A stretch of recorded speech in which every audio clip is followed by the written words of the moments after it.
What's good, YouTube? It's Justice Says to be paid, and today I'm back with another video. And in this video, I'm going to be talking about how rappers really can't sell out arenas anymore. But before I get into that, make sure you leave a like, comment, and subscribe. Do all those things. It helps me out a ton. And make sure you stick around to the end of the video for the paid promo song of the day. I know that me being the one making this video is kind of ironic because the biggest video on my channel is me saying that I was glad that rappers were struggling to sell tickets. Now, I know that sounds crazy to just say, and there's a lot more context to the video than what I just said a couple of seconds ago. So you can go watch that video if you want more context on that. But basically, I was coming from the mindset of these rappers were struggling to kind of sell tickets. And I was glad because, well, I don't want to say glad, but I guess I'll say glad. I was glad because the performances were becoming so lackluster from these rappers, and it felt like they didn't really appreciate us as fans. The performances were lackluster. They weren't up there really doing much of anything. It was basically a glorified karaoke session. They would just play their music with the aux in the background and walk around stage and just go like this and let the crowd rap half of the performance. And then they would also show up like 30, 40 minutes late or leave 30, 40 minutes early. And just overall, I was complaining about rap concert culture and why it was a bad, horrible space, and that I was glad that there was something going on here that might incentivize rappers to change what they were doing.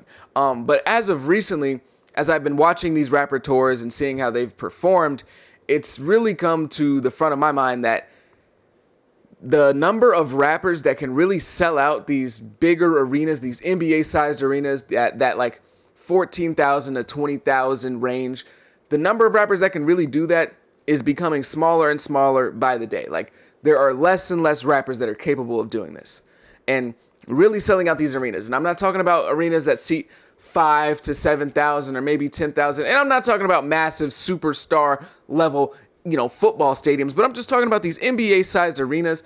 The number of people, the number of rappers that can actually consistently tour in these arenas is getting smaller and smaller. First and foremost, we got to talk about ticket prices. Tickets are just stupid expensive nowadays. Like, that's just the truth. This isn't even really anything dedicated to the rappers, really. It's just the truth of what's going on in the world today. Tickets are stupid expensive, and most people don't have that much spending money. It's just the truth. Most people can't just throw their money at concerts anymore. Most people have to really keep track of their spending and really have to hunker down. So it's a lot harder to just go and buy tickets nowadays.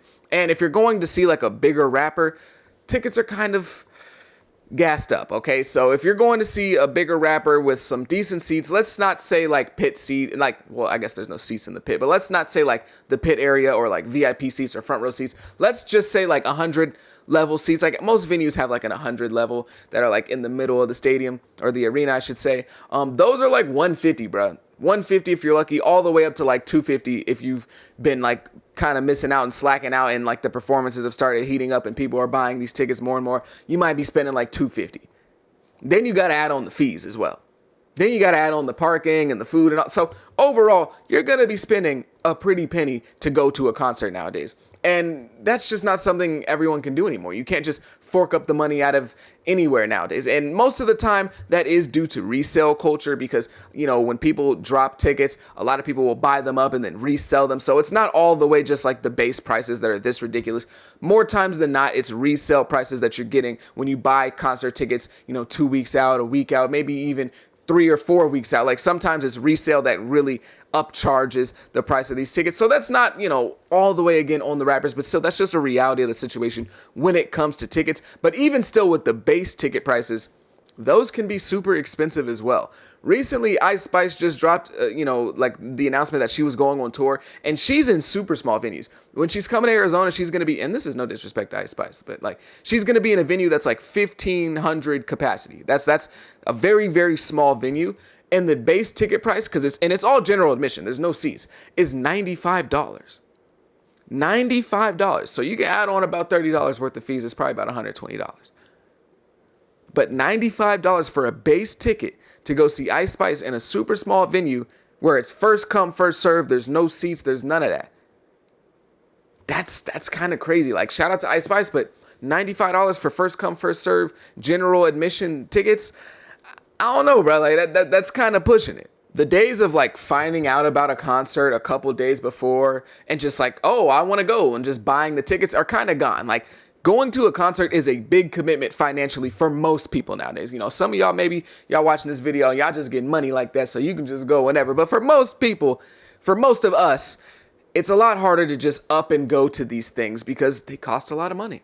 Concerts have kind of lost their way in terms of being like casual hangout spots or just like kind of things to do on the weekend. Nowadays, if people are going to concerts, more times than not, they're going to be heavily invested in that artist because for most people, it's a big financial commitment. Like if you and your friend are going to go to a concert, you're both probably going to spend somewhere around $200 on a ticket, maybe more, maybe a little less. And then one of you is going to have to pay $50 for the parking. The other person's going to pay $50 for the food. And then maybe you guys want merch. You're going to pay $40 to $60 for t-shirts or whatever else they got to sell you guys. Like it's a big financial commitment for most people. And I feel bad for the girlfriends and boyfriends and spouses or whatever the hell you want to call yourself that's buying tickets for you and your partner and going and spending all that money on your own, or people who are buying concert tickets as a gift to somebody else. Like it's a big commitment to buy tickets nowadays. So when these rappers come to town and they're going to do these big arenas, more times than not, you're going to have to fill that arena with tens of thousands of people who are very heavily invested in you.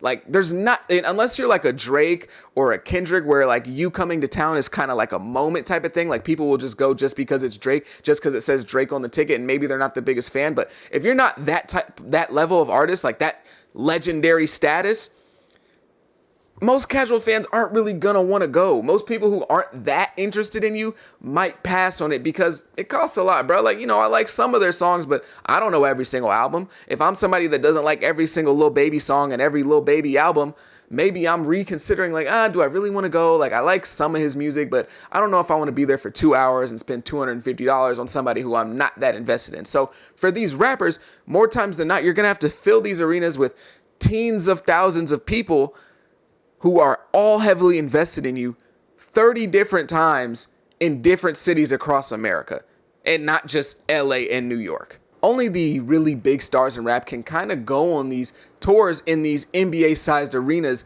by themselves for the most part, or like relatively alone. Like obviously there's going to be other acts, but I'll explain what I mean in a little bit. But I'm talking about like the Drakes, the Kanyes, the Kendricks, the Coles, the Nicki Minaj's, the Travis Scotts, and yes, even Tyler, the Creator, which may sound crazy to some of you, but Tyler, the Creator, his fan base isn't as big as the other guys I just named, but his fan base is super, super dedicated. He still has a huge fan base, don't get me wrong, but like his fan base is dedicated as hell. So those are the names that can really go on tour in these bigger arenas, and Future and Metro Boomin are about to go on tour, so maybe I'll add Future into that list. I'm not really sure. He's also not coming to Phoenix, Arizona, so I hope his entire tour just flops. I hope it flops.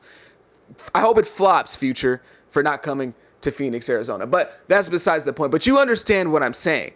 And when I say relatively alone, I mean there's nobody else on the card that's like close to them in terms of like popularity and size. So like when you look at like the tour that Lil Baby and Lil Durk went on, neither of those artists were like relatively alone, even though yes, Lil Baby's bigger than Lil Durk, but it's not by a huge wide margin. They both have a lot of star power around their name. They both provide a lot when it comes to having their names listed on the ticket. So I wouldn't say either of them went on that tour alone, that the Voice of the Heroes tour. You know what I'm talking about. So those two, I wouldn't say they went alone on that tour. And Meg Thee Stallion and Glorilla are both on tour right now together. And that's another tour where I would say neither of them is alone. Yes, Meg Thee Stallion is a bigger star than Glorilla, but there's not that big of a gap. They both provide a lot when it comes to ticket selling power and name stay. So those are examples of tours where like, yes, they might be doing these bigger arenas, but they're with somebody who is also a heavy hitter.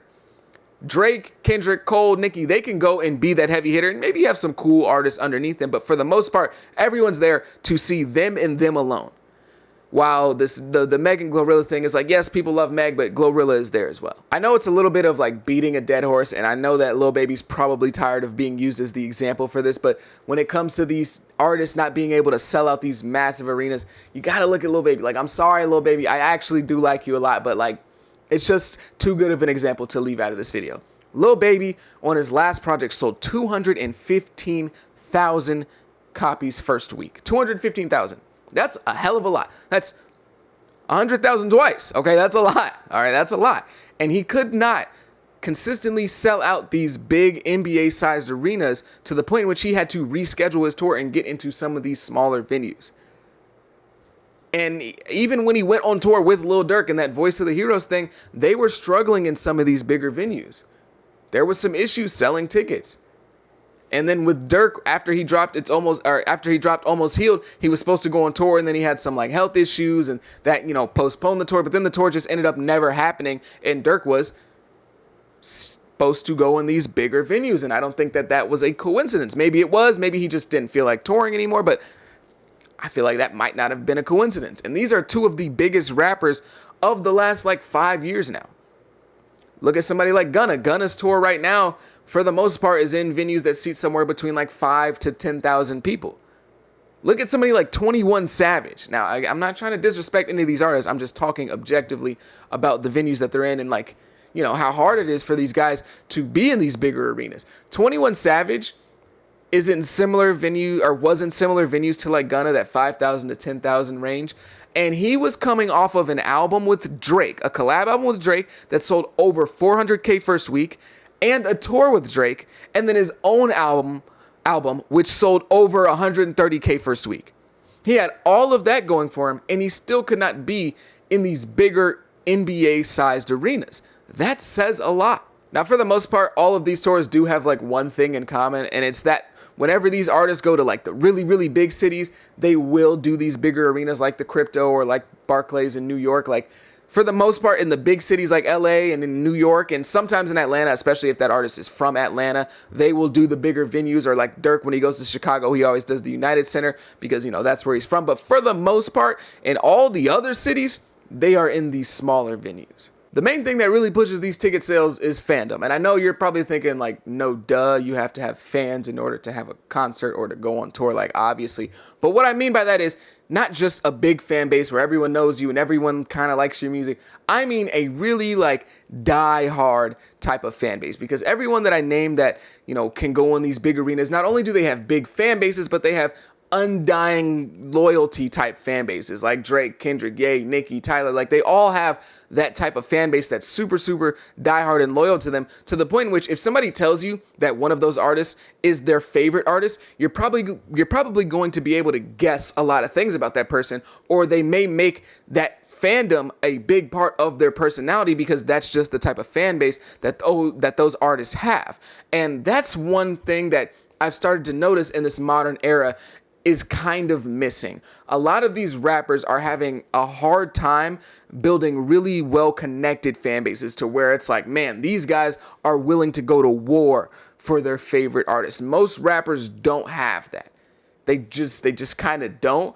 And most of the rappers in this modern era, especially the rising up and coming ones, and even some of the more established guys, are spot hot rappers. What I mean by spot hot artists are artists that are really, really hot in spots, but outside of those specific pockets of moments, they don't really have that level of support that you would think is there or that you would expect to be there. And they just kind of pop in and out and in and out. When somebody like Travis Scott takes 3 years off of music, he could take 3 years off and go to Hawaii and do nothing, right? As soon as he drops some music or drops some merch or, says he's going on tour, he's performing at Coachella, or he's performing at Rolling Loud, all his fans are there. They're supporting, they're buying the merch, they're buying tickets, they're listening to whatever he just put out. Like, they are there at the drop of a dime for Travis Scott, no matter what. And that's that diehard loyalty that I'm talking about. For an example of like spot hot artists, and I don't mean this to be disrespectful and to put this guy down, but I feel like Bossman D-Lo may end up being a spot hot type of artist where everyone's eyes are on him right now. Everyone's listening to him. Oh my God, over the last couple of months, he's been getting crazy levels of support. But when he gets out of that moment of being super, super hot, which again, I'm not trying to downplay him or put anything bad on his career or anything like that, but that's just how everything works. You're not going to be hot for eternity. Nobody is. Once he gets out of that, I feel like there might not be that level of support for him. Another artist, which it might hurt a lot of y'all for me to say this, but Kodak. Kodak is a spot hot artist. Kodak is hot in spurts, in moments, in pockets. When he's dropped Super Gremlin, he's the hottest thing ever. But over the last who knows how long, there hasn't really been that crazy level of support for Kodak Black. And of these newer generation artists, one that I can say is not a spot hot artist and has that kind of diehard crazy fan base is Playboi Carti. Playboi Carti has that level of support where everything and anything that he does is going to be supported crazily by his fan base. And he was actually scheduled to go on tour in these NBA-sized venues, but I guess he just never ended up dropping his album. So obviously he wasn't going to go on tour if he didn't drop his album. So we never got to see how that would have played out. But I think he possibly would have been able to do these types of venues because not only is his fan base big, it's not the biggest in the world, but it's very big.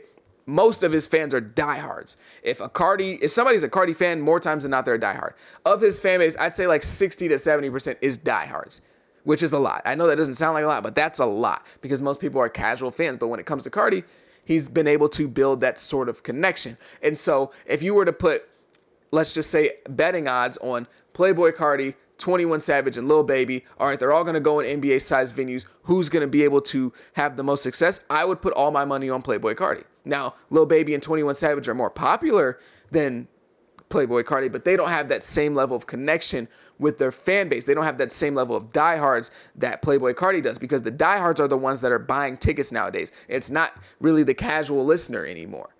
Other young artists of this generation who had that were XXX Tentacion and Juice WRLD. More specifically, XXX Tentacion, though. Like, his fans were diehards. They were people saying, X saved my life. Oh my gosh. X. Like, that's the level of dedication that you really need to fill up these type of venues, especially when you're not as big as a Drake. You're not as big as a Ye. You're not as big as a J. Cole, which don't laugh at that because J. Cole really does put up numbers. Like, when you're not that level, and you're somebody like around the numbers of like a Tyler, the Creator, you need that dedication. And that's what these young guys, for the most part of this generation, don't really have. Whether that's their fault or not is up for debate. While someone like Lil Baby is more popular than XXX Tentacion at his peak, he doesn't have the same type of fans. And in an era where there is so much access to celebrities and they no longer feel as special as they used to, it's become increasingly difficult to feel special and to have people willing to drop what they're doing to focus on you. Being hot is great, but like I mentioned with Travis earlier, you need people to care about you at all times, regardless of what you're doing. Think of somebody like DaBaby who had the world in his hands in 2019, but as soon as he was no longer the hottest thing on the block, people stopped caring. With all the success he had, he never developed that type of fan base, and so most of his following were just following him as a fad. And don't get me wrong, this isn't like anything new, but I think that this may be the next growing trend when it comes to like concerts and tours and things like that. Don't be surprised if you start to see more artists ganging up on these tours. And I mean multiple artists going on tour together like we see with Meg and Glorilla or, you know, Lil Durk and Lil Baby like we just saw a couple years ago. And I don't just mean like, oh, having artists together. I mean big artists, big guys that typically you would expect to see by themselves, but because of the nature of the business over the last couple years have to come together to sell out these bigger venues because the business is always paying attention. They're always looking to make more money, and whatever they got to do, they got to do. So don't be surprised if you start to see artists going together, like, I don't know, 21 Savage and Lil Durk going on tour together despite not having a collab project or something like that. I'm not going to throw out names, but don't be surprised if you see this start to happen more often. It's always been a thing, but I expect to see this more going into the future as the culture surrounding concerts and how successful they actually are changes. Another aspect that plays a major part in this is the fact that rapper performances just aren't special. For the most part, you're not going to get a whole bunch. You know, you're going to get some rapping, some jumping up and down, the music playing in the background, and maybe some visuals if they're feeling nice. Like, maybe they'll put something on stage. Maybe you'll just get the green screen with the little, like, pictures sliding in the background. Like, that's mostly what you're going to get from rapper performances. So if you are somebody that's, like, maybe a casual fan of Lil Baby, you're not dying to go see him because, oh my God, my friend was telling me about the last time she saw Lil Baby, and Lil Baby went crazy up there. He was singing and dancing, and he had this crazy set piece behind him, and he changed his wardrobe and went over there and did this and then went over there and did that. Like, and Lil Baby actually did get a lot better at performing, so I'll give him his credit. But that was just kind of an example. I did see some clips from his last tour, and he did get a lot better, so I will give him that. But I wasn't really using Lil Baby specifically. I was just kind of using that genre of rapper. You know which type of rapper I'm talking about. They're normally not giving that crazy performances, so for the casual person, there's no big incentive to go see them because you've been seeing on social media how crazy their stuff is for the most part. And also, rapper performances are super accessible nowadays for the big mainstream guys. Like, you can see them a lot. A major example of this is 21 Savage. 21 Savage performances, they're not very special. For the most part, 21 isn't really doing anything crazy. He's just rapping his music, jumping up and down. You get some, you know, visuals in the background. That's pretty much it that you're going to get from 21 Savage. And also, you can see him so many there's been so many opportunities to see him that you're really not falling over yourself to go see him when you get the opportunity, because there's so many, right? 21 Savage went on tour in 2021 with J. Cole, the off-season tour. Then he goes on tour in 2023 with Drake, the It's All a Blur tour. Then he goes on tour on his own in 2024, the American Dream tour. And then in between that, you have to add in all the festival performances that 21 Savage has done in between 2021 and now. And that's a lot of performances for 21 Savage. Like, that's a lot, I'm not going to lie. And I think that may also play into a part of people not really feeling that inclined to be like, oh my God, I have to go get a ticket to see these rappers, because there's a billion chances to go see them. If you don't see them on their own tour, you can go see them on somebody else's tour, or maybe you'll see them at Coachella or Rolling Loud or Summer Jam or Summer Super Splash Bomb Fest, or I don't know, whatever festival is going on. There's a good chance you're going to be able to see these artists more than once, to the point in which you're not really dying to see them that often. Like, I know people were clowning Drake for going on tour twice, but before that, Drake hadn't been on tour for like 5 years. So when Drake announces a tour, it's like, oh my God, we have to go see Drake. Or when Travis Scott goes on tour for Utopia after not going on tour since Astroworld, it's like, oh my God, we have to go see him. There's just a level of inaccessibility with those performances from these major artists that make it special, that make it feel a little bit different, especially when Drake and J. Cole specifically went on tour in those cities that kind of get skipped over, those smaller cities. That makes it super special. That makes the fans excited to go see it. But when you know you can see that person 5 different times a year and they're going to be touring twice every other year, like, it's just, you know, it's not that special. It actually happened to me. Like, I'm speaking from experience on this. 21 Savage on his American Dream tour just was in Arizona. Well, not that long ago. It was a couple months ago, right? He came to Arizona, and I was like, man, should I go see 21 Savage? And I was like, you know, I just saw him on tour with Drake, and let me check the ticket prices. You know, I just saw him on tour with Drake. That was maybe 6-7 months ago. Let me see how much it costs to go see 21. Oh, $120.